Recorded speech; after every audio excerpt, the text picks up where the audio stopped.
Assalamualaikum warahmatullahi wabarakatuh.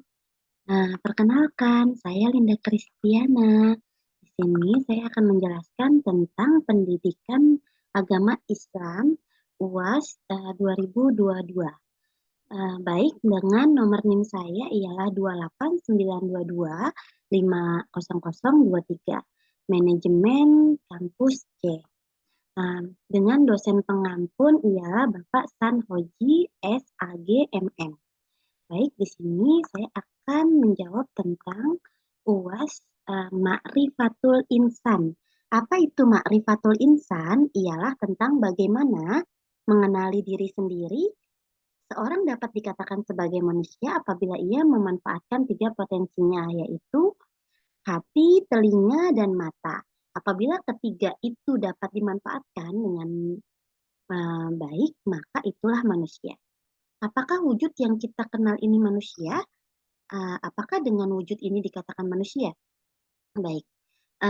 Dan insan, manusia itu ada dua pengertiannya, yaitu dari kata basyar dan insan. Basyar berarti manusia biasa, tidak pernah memikirkan ya firman Allah. Dan sesungguhnya kami jadikan isi neraka jahanam kebanyakan jin dan manusia. Mereka mempunyai hati, tetapi tidak dipergunakannya untuk memahami ayat-ayat Allah.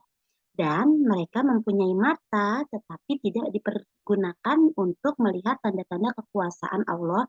Dan mereka mempunyai telinga, tetapi tidak dipergunakan untuk mendengar ayat-ayat Allah. Mereka itu sebagai binatang ternak, bahkan lebih sesat lagi. Mereka itu adalah orang-orang yang lalai. Dan insan berarti manusia yang berpikir. Firman Allah, sesungguhnya dalam penciptaan langit dan bumi dan silih bergantinya malam dan siang, terdapat tanda-tanda bagi orang-orang yang berakal, yaitu orang-orang yang mengingat Allah sambil berdiri dan duduk atau dalam keadaan berbaring, dan mereka memikirkan tentang penciptaan langit dan bumi. Syarah berkata, ya Tuhan kami, tidaklah Engkau menciptakan ini dengan sia-sia. Maha suci Engkau, maka peliharalah kami dari siksa neraka. Langkah kita dalam mengenali diri kita ialah pernah kita merenungi bahwa siapa diri kita, untuk apa kita di dunia, apa tujuan kita di dunia. Baik, yang kedua ialah marifatullah.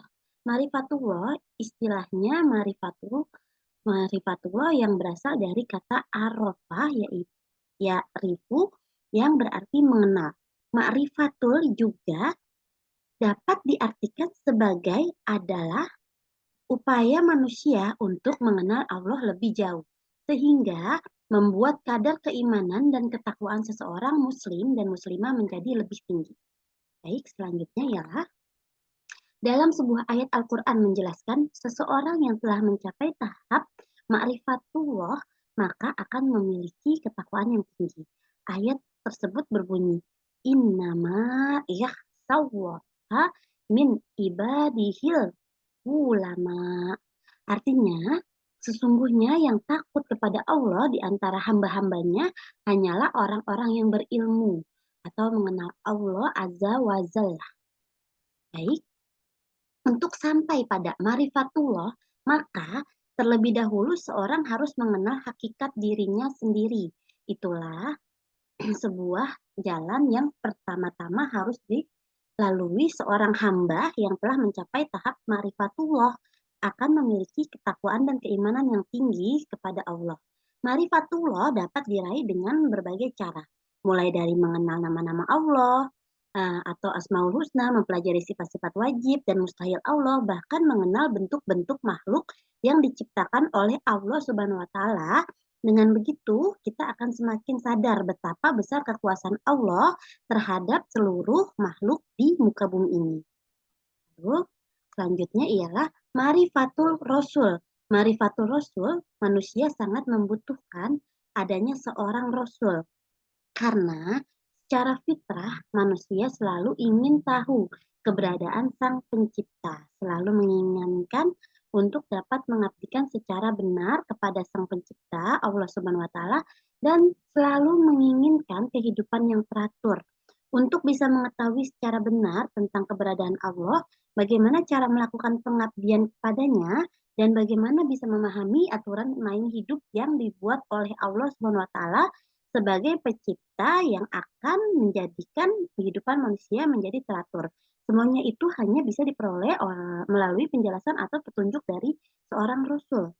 Maka keberadaan seorang rasul menjadi sangat dibutuhkan oleh manusia.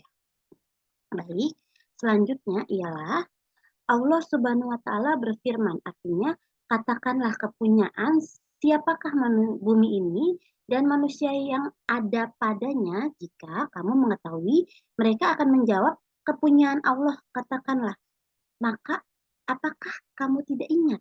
Katakanlah, siapa yang mempunyai langit yang tujuh dan yang mempunyai arsy yang besar? Mereka akan menjawab kepunyaan Allah. Katakanlah, maka apakah kita tidak bertakwa? Katakanlah, siapa yang di tangannya berada kekuasaan atas segala sesuatu sedang dia melindungi. Tetapi tidak ada yang dapat dilindungi oleh azabnya. Jika mengetahui, maka akan menjadi kepunyaan Allah. Katakanlah, kalau demikian, maka dari jalan manakah kamu ditipu?